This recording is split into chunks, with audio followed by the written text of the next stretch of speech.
This is the First Gen Pilot Podcast, Episode 6, starts now.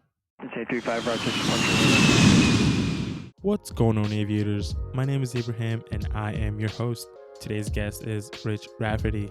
Rich is a flight instructor and a huge inspiration to the aviation community on all social media platforms. Goes by Rich_Rafferty. He does so much amazing things to help people achieve their dreams of becoming a pilot. Rich is very supportive, and when I asked him to come on the podcast, he was more than happy to come join me and have a conversation to help others and talk about his aviation journey. In this episode, we talk about how he developed the love of aviation while in college pursuing a different degree, and how he switched and came to pursue his dream of becoming a pilot. We also talk about how he stayed motivated throughout his training and tips to help other people. Without further ado, let's get started. Hey, Richard, welcome to the First Gen Pilot Podcast, and I really appreciate you being here. Yeah, man. I'm excited to be here. Thanks for having me on. Yeah, definitely. All right.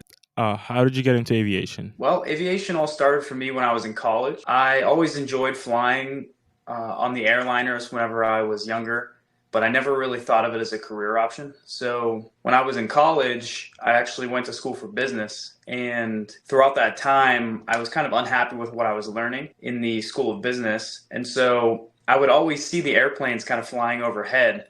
There was an airport right near the college that I was at Liberty University. And so throughout that time, when I was unhappy with what I was learning in business, I was also kind of, exploring different options as far as other careers I could do outside of business, or maybe just dropping out of school completely.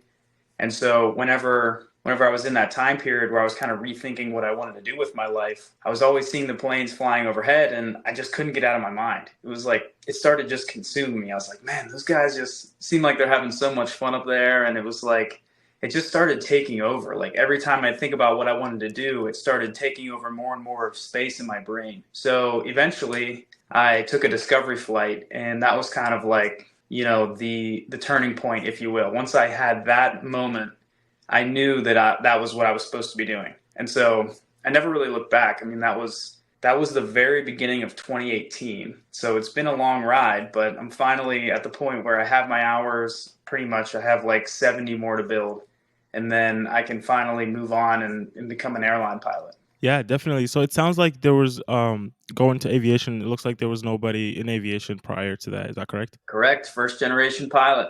All right. Yeah. So how was that transition like? You said you were looking at airplanes and you kind of was thinking about it. So what was that transition like from like switching majors and everything? It was a struggle. There's no doubt. I mean, I was a junior when I switched, so there was a lot to pack into those final 2 years of my education. But as far as figuring out the right path, I do feel like I had some help along the way. Like my mom knew some people that they're actually DPEs, pilot examiners.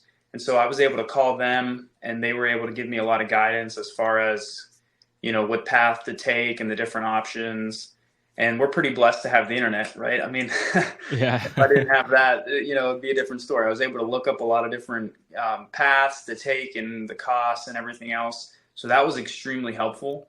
And then also just, the flight instructor I had on my discovery flight, they gave me a lot of guidance. And Liberty's a pretty good school. They have a lot of guidance counselors and everything else to kind of, help you shape your journey, if you will. So I had some help, but I will say that the biggest struggle was finishing everything at Liberty within those last 2 years. I had to take summer courses, and I had to take overload semesters to be able to kind of pack everything into those 2 years to finish off the aeronautics degree. Yeah, definitely. I can only imagine how hard that can be. I mean, I'm going through a 4-year degree right now, and I can only imagine just doing twice of that. It can be really hard. Yeah, I mean, it wasn't so bad. I had a lot of the like general education classes the first 2 years. So I was really only like a semester or two into the business classes. So I didn't have that much backtracking. It was probably only a semester or so, but really the last 2 years were just all aeronautics classes, whereas some people had it mixed in with some general education, and it was kind of, they had like 4 years to like space everything out. Mine was just really kind of condensed, all higher level classes, 18 credits every semester. It was a grind. We got through it. And my grades actually got better in those last 2 years because I cared about what I was learning. So Fun fact. Yeah, definitely. When you're passionate about something, you definitely go out there and make it happen and just go through the struggle just to make it happen. Definitely, man. That I would say that definitely describes my journey for sure. Yeah, definitely. And then, so like funding your training, I know you were kind of in the middle of two majors there. So was there any like hardness with funding your flight training or anything like that? Yeah, there was some difficulties, specifically kind of after Liberty. So the way that my degree was set up is I would graduate with my commercial multi. And so, for people that know the standard path, normally the commercial single engine is what you get first, and that allows you to move on and get your flight instructor certification quickly after to be able to quickly build your hours. And then you can get the multi added on at a later point, maybe when you have some money in your pocket from CFI or something. Yeah. But when I graduated from Liberty, all of my funding from the government kind of ended, right? So I still needed my single engine commercial and then also my CFI certificate to be able to start working. No one's going to hire a multi-engine pilot with like just over 200 hours. So Yeah. it's just not how it works.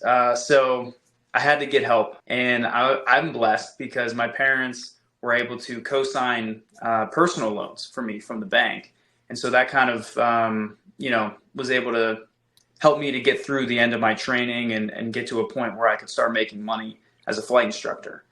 Not everybody has that option, but I was blessed to be able to make that happen and kind of keep my training moving. Some people and friends of mine actually were in a similar situation and had to work at factory jobs at night to be able to cover their training and just staying up insane hours. And I give them a lot of credit. So I'm lucky and blessed that I did not have to go through that process, but I also have a lot of debt, so I'm not all that blessed. But still, I mean, it'll pay off. I look at it as an investment in myself, right? I mean, it's better than having a bunch of student loans in some degree that doesn't matter, right? At least as pilots, we know when we get to the other side, we're going to have big paychecks and we're going to have a nice long career where we can, pay back all the loans and then some. So Yeah, exactly. The grass is always greener on the other side, and aviation is definitely expensive. Not it's not like it's a privilege. Like not a lot of people can get into it. I mean, you can make it work, but it's definitely an investment that you have to sacrifice and um, try to get into it. definitely, man. Yep. Yeah, there's a lot of sacrifices that people don't realize, right? I mean, financial, even just, saying no to going out with friends to stay home and study, stuff like that. I mean, it's stuff that people don't talk about or think about, but everything has an opportunity cost, right? Anything that you're doing that other people aren't doing Yep. comes at a cost, right? So I try and tell that to my students. It's like if this were easy, everybody would do it. No one else wants to make that sacrifice because it's difficult, right? And so that's why they pay us the money, because we're taking, on a big load and kind of front loading our career with work and struggle in order to later down the line have that delayed gratification of having this successful career where we just kind of sit up there and press buttons and read books or watch Netflix or whatever, have it on autopilot while we make the big bucks. Right. Yeah. It's definitely hard work. It that doesn't just come. It's all the hard work that builds it to that point where you're doing all that, and now you kind of relax and just working, basically. Enjoying the views and all that. But it's definitely the hard work that you got to put in to get that. Exactly, man. Yeah, they're not paying us for the hour that we're up there pressing buttons. They're paying us for the hours we put in, on the front end where we were grinding and training and staying up late studying and working our butts off, right? Exactly. Yeah. And so CFI. So what made you go the CFI route than just going out building time and just getting a job like an aerial survey or anything like that? Yeah, being a flight instructor was actually always my goal. I always thought I would enjoy it. My mom's a teacher, my sisters are both teachers. It just kind of was something that I thought would be enjoyable. I wanted to give back to, I guess, the aviation community, if you will, because I felt like all the instructors I had made such an impact on my life. I wanted to kind of pay that forward. So it was always something I was kind of looking forward to throughout my training, and I've enjoyed it a lot. I mean, it's been fun. There's been a lot of ups and downs, just like with anything, I'm sure. But overall, I would say my journey as an instructor so far has been very rewarding. Yeah, definitely. And then, so have you had any like scary experiences in the aircraft? It could be you as a CFI or you while you were flight training. Yeah, yeah, I think we've all had a few for sure. I uh, I think my first solo cross country was probably a little sketchy, just in my mind. There wasn't really anything unsafe that went on, but Okay. just in my own head, I was a little sketched out. I scared myself a few times. I had a really bad landing. I don't even really remember where I was. I knew it was somewhere in New Jersey that I flew up to, some little airport up there. I was flying from out of Ocean City, Maryland, Okay. and I just bounced the heck out of the plane when I landed over in New Jersey. And I remember just being like taking a second and just like, taking a few breaths and being like, man, you got this. Like, you'll be fine. And then after that, I was pretty much fine. The rest of my training, I didn't really have that many scary moments until I became a flight instructor. Then I had a lot of them. There was probably at least probably six. Yeah, there's probably been at least six moments as an instructor where I was like, just make you kind of tense up and take the controls. But overall, it's been pretty good. Nothing that was like really that dangerous. Just like a few moments of people, making dumb decisions and at key moments, Right. right? Usually take off for Uh-huh. landing, and it's usually the very inexperienced people. But there's been a few where it was people that were more experienced, and just I started to trust them a little too much and wasn't on my Uh-huh. guard. And so I've learned the most from those ones, probably. Yeah, and so like what are you looking to, into a student when they're like getting ready to solo them? So what's that key thing that they give you and you're like, yeah, they're ready to go. Yeah, that's a good question. Honestly, it's different for every student.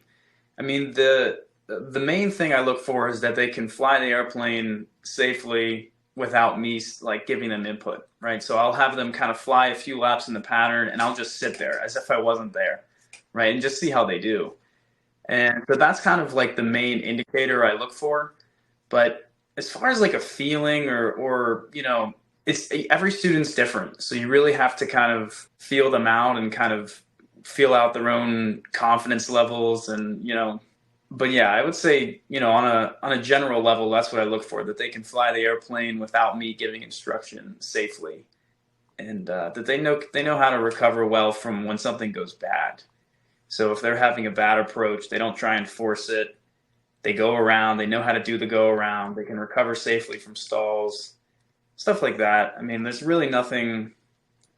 I don't think I'm saying anything that other instructors wouldn't say. It's just one of those things where you want to make sure they can safely fly the plane. That's pretty much it. Yeah, it's a big responsibility that you're giving away to this person, and you want to make sure that they're doing the right thing and they're able to um basically survive if they were getting in trouble. Yeah, yeah, it can be a lot of responsibility for sure. There's been people where I feel like I soloed them maybe too early, and there's people that I feel like I soloed too late. Like I said, it's just kind of depends on the person. And the school that I work for, our goal is to get people soloed at 15 hours. And so that's kind of like, it's not going to happen every time, and some people are ready before that, but it just depends on the person, how much they study, how confident they are, how well they can fly. I mean, there's so many factors. So it really is dependent upon the student, but that's, I would say, like, across the board, that's what I look for: safely being able to fly the plane without my input. Yeah, definitely. All right. And then so if you were to go back and do something differently with your journey to where you are right now, what would it be? I would probably go to an accelerated school, honestly. I think that when I was starting my training, it was a little bit different than the climate is now. Back when I started in 2018, they still had the rule that you had to be a college graduate in order to work as a captain. So that impacted my decision to finish out my degree pretty significantly. So looking back now, they've taken away that requirement. And so I probably would have just dropped out and gone to an accelerated school and finished in a year all my training, and then busted my butt to get my hours, and I'd probably already be an airline pilot right now. And then I could always go back and finish my degree online while I was working or something, Yep. if I wanted to. And I'd probably get my degree in something that didn't have to do with aviation as a backup plan. Yeah. So that's probably what I would do different. Yeah, definitely. I think that's smart. I had a good experience at Liberty. I really did. It's nothing really against their school or their program. It's just it's so much faster to train at an accelerated program that it's hard to compete with that. It's if you can have all your certifications and ratings done in less than a year, it really just doesn't make sense to space it out over 4 years and couple it with a college degree when you could just get everything done, get the hours, and then if you really wanted a degree, just go back and get one online once you're working your airline pilot job and making a lot of money. It just makes way more sense to me. So I just wanted to clarify. There's nothing against colleges. It's just sometimes if you're going for the right thing, it makes total sense. But for a lot of people, it's probably not the right call. So that's all I got to say about that. Yeah, exactly. Like some people have the time and some people like have the money. So it's never like all the same time. So like an older person in their mid 20s or like 30s, they want to get into aviation. The fastest might be going to an accelerated school, to where if you're a young kid, 18, just graduated high school, you might want to consider the college route, but it's up to the preferences that you have. Right. Yeah, and I do feel like the funding can be a lot easier to get when you go through the university program. They do have a lot of funding options now for the accelerated schools as well, but I do feel like typically the government's just dying to give out those those federal student loans, so it really does make it easy. But there's other options. I mean, that's something that I preach on my page all the time is, just look into all the different options, right? Like people don't understand that aren't already within the aviation niche and aviation community. They don't know all the options. They just think, oh, college degree, that makes sense. All my friends are going to college, I should just do that. But I try and get the word out there that there's plenty of options. There's probably an option that's better for some and not for others. So I try and put out the word about all the different ones for different people, and try and get the reach out there for the right person to find the right video for them, and be able to find the answer to the question they've been looking for. Yeah, definitely. Everybody has a different route that they can take within training when it comes to training. All right. And then yeah, so what's something you wish you knew before getting into aviation? That's a hard one. Probably the same thing. I wish that I would have known that degrees weren't going to be required. That's a big one. But besides that, I would say just the different sacrifices that are required. I think it's important for people to know that it takes a lot of time and dedication, and you're gonna have to give up a lot of stuff. Like you can't just live the same lifestyle as all your other friends who aren't, getting a degree and flight training at the same time. You're gonna have to give up a lot of sacrifices and cut out social time and get up earlier, stay up later, study more, stuff like that. So I mean, if you just know going into it whether or not it's worth it. I personally think it was worth it. I'd still do it all again for sure. But I think it's important for people to be aware of that and make sure they know going in that it's going to be a grind. You got to grind it out. Yeah, definitely. You got to know your options when you get into something. And then so have you had any failures throughout your training and career so far? Like anything like written tests or check rides or anything like that? And have they affected you in any way? Yes. Yeah, I failed my commercial multi, so that was the last check ride I took at Liberty. It was the first check ride I ever failed. It was a big time bummer. Not a fan of that one. It was during COVID, so there was a lot of stuff going on. There was about a 4-month gap in my training, and COVID hit in March of 2020, and then we didn't get to resume training until kind of the end of July, early or like mid to late July. So it was a pretty significant gap. And then when we got back there, everyone was rushing to try and finish, and we all were basically kind of starting over. When you haven't flown a plane in months, it's hard to pick up where you left off. So it was tough. Got through it, but yeah, I took the L on that one. There was a lot of other stuff going on in my life as well. Like COVID was kind of a weird time for everyone, but I had some stuff going on outside of aviation that kind of, I think, crept into my mind and into my my abilities as a pilot at the time, and it affected my studying and my sleep. And so there was a lot of stuff going on for me on that one. And I think I learned a lot from it because I don't let external things affect me on that level anymore. So even just outside of aviation, I mean, I've become a lot more stoic and able to kind of handle my emotions in a more mature way and be able to process them and not really let it affect my day-to-day quite as much. So as hard as that was, it made me a stronger person mentally and emotionally. So I don't really have any like bad feelings about it anymore. I've processed it, and I feel like it's made me better. So um, yeah, I went back the next flight and nailed it perfectly. The thing that I messed up on the single engine approach, it was my multi-engine check ride. So it was instrument approach, and he failed one of my engines right at the final approach fix, and it just like I was already a little bit behind on the approach, and then when he failed my engine, it just like crumbled.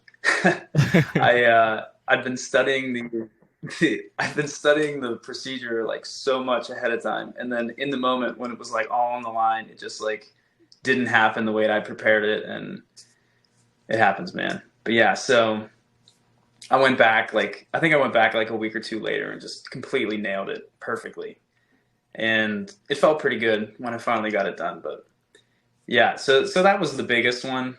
I would say the biggest failure I've had. And then I also failed my instrument instructor check ride as well.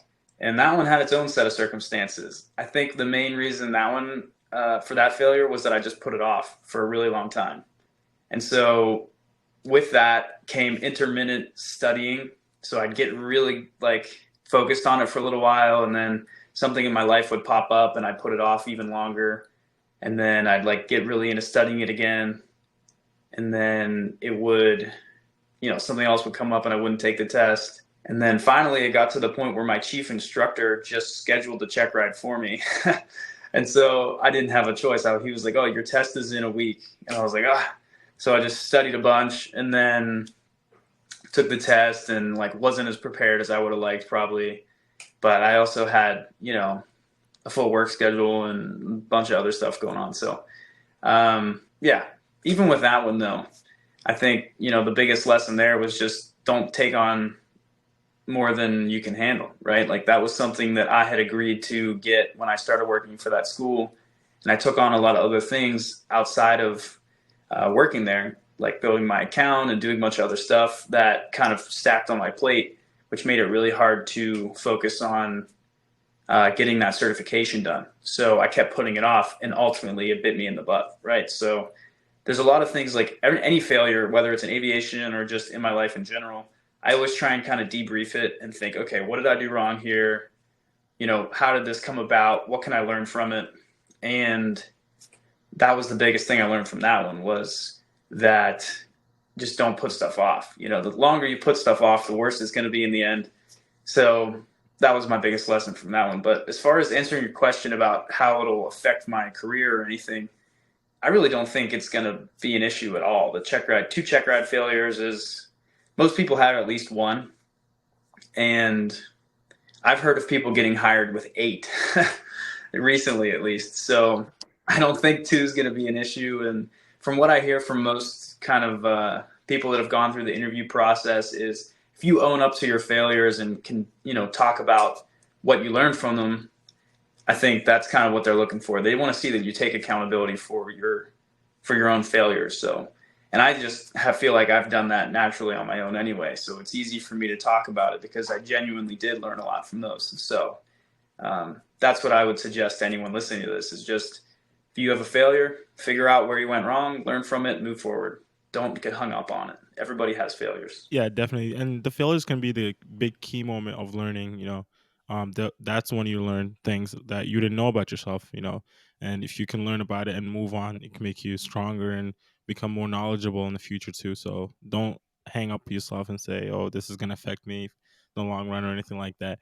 And I've talked to like airline pilots, and they've had check ride failures, they've had written test failures, and it doesn't affect them in any way as long as you talk about it. Just say, "Hey, this is what happened and this and that, and I learned from this," and that's all they're looking for, and it doesn't really affect you as much, like you said. Yep, totally agree, man. Yeah, I think it's just one of those things where everybody's going to have at least one or two. You just learn from it, you keep moving, and that's it. You take what you can from it. Yep, definitely. And then how did you stay motivated throughout your training? So like, was there like a thing that you did to stay motivated and just stay on your game? That's a good question. There was a lot of different stuff. So the kind of two different. So staying on my game, I would say there's a lot of different things I picked up throughout the training. I think working out was probably the biggest thing for me. Like I figured out probably around my commercial training that if I work out before I go fly, I would fly so much better. And it just all the different good chemicals that get kind of flushed into your brain after exercise, it just helps so much. So there's little things like that, kind of, maybe like doing breathing exercises and chair flying at the same time, or working out, eating a good healthy diet. Improving yourself as a person actually makes you significantly better pilot, because if you're feeling good and you're living well, and your life is going in a positive direction, your training is going to follow that. Anyone that's been through flight training knows you can go on hot streaks, hot and cold. You're feeling really good one week, the next week you're not, and it kind of tracks on how you're doing as a person, right? Everybody has good and bad weeks, good and bad days, right? So flight training kind of mirrors that. And so if you can try and optimize your life outside of training and try and become, the best human you can be, the healthiest, your training as a result will also follow that trend. So that kind of helped me a lot later in my training, I would say. But as far as staying kind of motivated, I think the biggest thing that helped me was just keeping my end goal in mind. So I used to do this thing, I still do it, but I used to do it in flight training specifically. I'd have my goal on my mirror when I would brush my teeth. So if I was working on my instrument rating, I would have it on there on my mirror, just on a piece of notebook paper, just scribbled on there. I would just have like shaking the examiner's hand, and I would just like think about that feeling as I brushed my teeth, like passing my check ride, Yeah. and you get that congratulatory handshake, and I wouldn't just think about that. I would think about the feeling of passing and shaking his hand, and like imagine it, and like literally like try and picture the scene and like feel it. Right. So just little things like that go a long way. So I forget where I read that or heard that, but it's called brush your teeth, prime your brain. And I've used it for years, and it works magic, man. So I think that's probably the biggest thing to stay motivated, is just keeping your end goal locked in. And, because you're going to have good days and bad. And so, but if every day you wake up and you're thinking about and meditating on that end goal and how it's going to feel when you get it, you're going to stay on track, and you're going to do the little things daily to get there, whether on a conscious level or a subconscious level. So that's what I would say as far as staying motivated. Yeah, definitely. I might steal your method there. I think it will be cool. Yeah, do it, man. It's done wonders for me. Yeah. Feel free. Oh, speaking of end goal, so what's your end goal with flying? I know you mentioned airlines earlier, but where do you see yourself ending up with flying? If I'm being honest, my end goal is probably just to be able to just fly for fun. I want to be able to get my career to a point where I don't have to fly or have to work. I have enough passive income coming in from, businesses or real estate or whatever, that I can just buy an airplane and fly around and enjoy it, take my family flying and friends, and, just know that I have, whether if I want to fly for the airline still, I will, but I want to get to a point where I don't have to. That's kind of my goal. I want to get a seaplane and I want to land it in the Allegheny River, right in front of the city of Pittsburgh. I think it's a reasonable goal. So just stuff like, I just want to fly for fun, man. I love flying. I really genuinely do. Yeah. I've never been an airline pilot, so I don't know if I will enjoy that type of flying as much as I do general aviation flying. So it's hard for me to say if I'm really going to want to stick with that job or not. I want to do it right now because I know that it's very high paying, and it has to do with something that I enjoy a lot, as in flying general aviation. So I'm hoping that it carries over and I enjoy it a lot, but I don't know for sure. So we'll find out. I'll keep you updated. Yeah, definitely. Yeah, let me know. I can only imagine it only gets better from there. Flying GA is also like really amazing, and it's a pleasure to fly low and slow. Yeah, man, it's the best. It's so much fun. I think having your own plane probably really ups the amount of enjoyment, I would say, because it's when you're renting and you get that bill, it's just not quite as fun. You're up in the air and it's awesome, but you get back down on the ground and you get that invoice email, it just hurts a little bit. Oh, my bank. Yeah. Yeah, definitely taking a hit for sure. Exactly. All right. So we talked a little bit about tips here, but do you have any specific tips that with for someone who's getting into aviation right now or who are already pursuing the dream right now? Yeah, I mean, yeah, all the stuff we talked about earlier, but I would say also just, talk to as many people as you can, right? Because it's like something that really helped me when I was getting started was talking to those pilot examiners I was telling you about. And so just asking different people and interviewing people that are already sitting in the seat that you could see yourself in. So whether it's airline pilots or, flight instructors, whatever, talk to them. That was something that really got me kind of moving in my training was I knew what I wanted to do. I talked to different airline pilots and I knew that they were enjoying their job still, even after, 40 years of flying. They still loved it. They still loved the traveling and the feeling of taking off, like that never got old for them. And that was something that to me, that was priceless, right? It's like, if you ask a lawyer, like, do you enjoy your job after 40 years? Chances are they're going to be like, yeah, it's okay. I mean, I'm just doing it because I need the money, But it's like, there's something about flying that people just have that genuine passion for. And it was going on long before humans actually achieved flight. And people have always been super passionate about it and trying to figure it out for years and years, thousands of years, pretty much as long as birds and humans have been around, right? So we're blessed to live in the time that we do and be able to actually achieve that. And not only that, but do it as a career and get paid well for it. So to me, I think my advice for someone getting started would just be to A, appreciate the fact that we're able to do it, and B, do your research. Talk to people, take a discovery flight, figure out if it's for you. Because I've had people that took a discovery flight and didn't genuinely enjoy it as much as I did when I took mine. So it's going to be different for everyone. A lot of people kind of get into it for the money and they don't make it through training because they don't have the passion to back all the hard work that is required in the front end of becoming a pilot. So I would say my advice is don't do it for the money. Take a discovery flight, figure out if you genuinely enjoy flying. And if you do, then you're in the right place, and keep that in your head when you're going through the hard times and grinding it out. Yeah, definitely. Aviation is one of those things. It's either you're all in or not. Because if you say I'm just doing this for the money, you can get lost in the middle, and it's gonna get hard. Like training's not easy, as we make it look on Instagram and all the cool things that we post. But Yeah, it's definitely hard, and there's a lot that goes into it. It's not just about the money; it's about the passion that keeps you going and what keeps you motivated. So yeah. 100%, man. Couldn't have said better. All right, so we'll conclude this with your Instagram and your social media here. So how did you get that started? That's a multi-tiered question and answer. So I would say it started when I was in college. I had two friends that were also interested in making videos. And at the time, Instagram didn't even have video capabilities, funny enough. But anyway, so we actually took a course on how to create videos.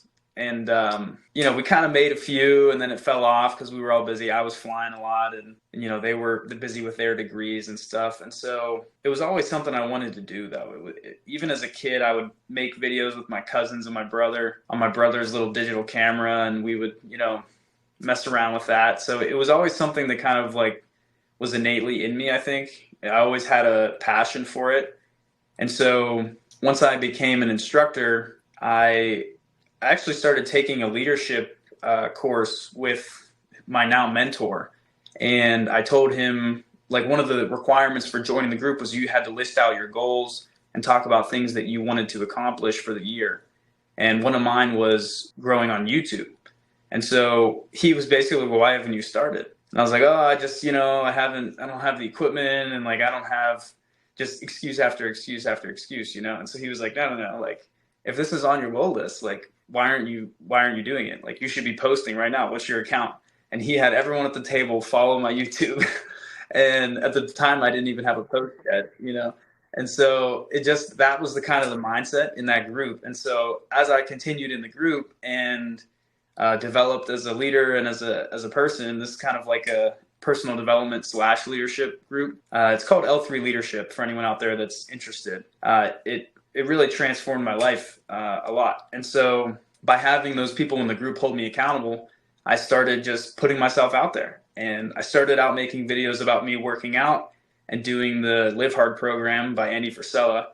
And as it developed, I realized that the videos where I was flying, people were more interested, and it kind of registered with people on a specific level in the aviation community. And so I realized that if I really want to mentor people, like I have a lot to offer as an instructor. And so I started just kind of diving into that, and the account just started growing more and more. And so now my account is primarily just an aviation account. It's just my personal Instagram. If you scroll back on there, you can see pictures of me in high school with, my friends, and pictures of me as a kid and just everything else. But they're still on there. But yeah, they're buried now by hundreds and hundreds of aviation instructional videos. So it all kind of came from there. But it's been a journey. There's been a lot of ups and downs in that as well. But overall, I mean, it's been a lot of fun, and it's been cool to see that grow and know that it came specifically from me sticking to what I said I was going to do, and day to day doing it. It's like almost like a meditative practice. It's like, it's not fun to sit there and actually edit a video for an hour and a half every day, but long term, it's pretty fun to see the growth that happens from that. So it's a lot of delayed gratification, and it's also an art, right? Because it's videography, and it's an artistic practice. So there's a lot of kind of fun that happens from people appreciating the art that you create. So it's this weird balance between discipline and artistic practice. And so, yeah, overall, it's been fun. I've enjoyed it. I think I'm going to continue to create videos probably forever. I think it's fun, and other people enjoy what I create, and I've helped people. The best the messages that I get are from people that saying that my videos and advice genuinely improved their training process and made things easier for them. So, moments like that make it really worth it. So I'm probably just going to keep on going and see where it takes me, man. Yeah, definitely. And I can say that I'm probably one of those people who reached out to you and said that I really enjoy your videos. And they are, I mean, they keep me motivated, like watching videos like that, and just going through Instagram and the aviation community that it's on the social media right now. It's growing drastically, and it's amazing to see what people are doing out there, and just things like those is what actually keeps me motivated and keep going when training gets harder. Like I can't get my 8-ton pylons on to do those right, and I just go back and like watch videos or something like that, and I come back with a fresh mind, and it's what keeps me going. It's really great. Yeah, man, I watched so many of those videos when I was in training. So that's kind of what I mean when I said I wanted to, kind of give back and pour back into the community, and it's been a fun journey, man. Yeah, but there's so many guys that I loved watching on YouTube, and so it's cool to be able to kind of like meet those guys now at the different air shows and stuff, and tell them how much they impacted me. It's fun. It's a really cool thing. Yeah, definitely. I think I'm having that moment right now, just having you on the podcast. And just like months ago, I was watching your videos and saying, that's cool. Yeah, I'm honored to be here, man. And that means a lot to me that you feel like I'm that for you. That is a very cool thing for me as well. So I appreciate you saying that, and I'm so glad that they've impacted you. I know you're going to do big things, man. I can see your page already. This podcast is a great idea. I'm honored to be on it, and I expect big things from you, my friend. Thanks. I'll try to keep up with you. All right, and then so let's talk about a little bit about your merch there. I know you got the shirt on you right now. Yes, sir. Yeah, so believe it or not, I was at a Duluth Air Show the other day, and I saw someone walk around with one of your merches, and I was like, hey, I know that from Instagram, and I thought that was pretty cool. That's awesome, man. That's very cool to hear. Yeah, it's been fun. I've enjoyed it. I mean, it's one of those things where, it took a lot longer to set up than those people would probably realize. It was over a year-long process of kind of getting everything the way that I wanted it just right. And I have 2 other partners on the project that have really helped me a lot, and probably allowed it to grow a lot faster than I could have made it grow myself. So, it's been fun. It's something that I always wanted to kind of try my hand at is business stuff. So it's been a kind of fun venture to build a team and see the fruits of our labor and start to have some success with it. So I'm kind of excited to see where it goes. I feel like it's just getting started. So I know we're going to have a lot of cool designs coming out in the future that people are really going to like. And I'm hoping that, the mission that we have for it kind of getting more people involved in aviation that maybe wouldn't have already been exposed to it. I'm really hoping that kind of takes fire more than the actual clothing itself. So, when you wear a piece of Cloud Cowboy, it's not really necessarily about wearing a cool shirt. It's more about, representing that aviation community to other people so that they maybe ask about it or be like, hey, that's a cool shirt. What is that? And then you're sharing your love for aviation with people and potentially exposing someone to the possibilities of a cool career in aviation that wouldn't have already been exposed to it. So that's kind of what our mission is with it. And I'm excited to kind of see that be rolled out more and more throughout the next year or 2 or 3. Because right now I feel like some people understand that, maybe if they've already bought something because they're bought into the idea and the mission behind it. But for the people that just see it on Instagram, they might not be aware of the meaning behind it. So that's kind of what I'd like to get unrolled more and more throughout the next few months and year to come. Yeah, definitely. I think that's a great mission you got there, man. And it's definitely going to go up from here. Thank you, brother. I appreciate that. All right. Yeah. All right. So that's all I have for you. And I'm really appreciative of you doing this with me and coming on the podcast. I really appreciate it. I enjoyed it, man. I look forward to seeing your work in the future and watching your account grow, my friend. It's been fun. I enjoy getting to talk to you. Yeah, definitely. We'll keep in touch. Sounds good, brother. Thanks again. That's it for this episode. Thank you so much for taking the time. I hope you really enjoyed and found this beneficial. Make sure you follow Rich Rafferty on Instagram and TikTok at Rich_Rafferty. Also, make sure you follow me on Instagram at firstgenpilot. That's 1st.gen.pilot. Make sure you subscribe to Apple Podcasts and Spotify to stay up to date on the latest episode. Don't forget to leave a review on this podcast. Until next time, keep the blue side up. We'll see you.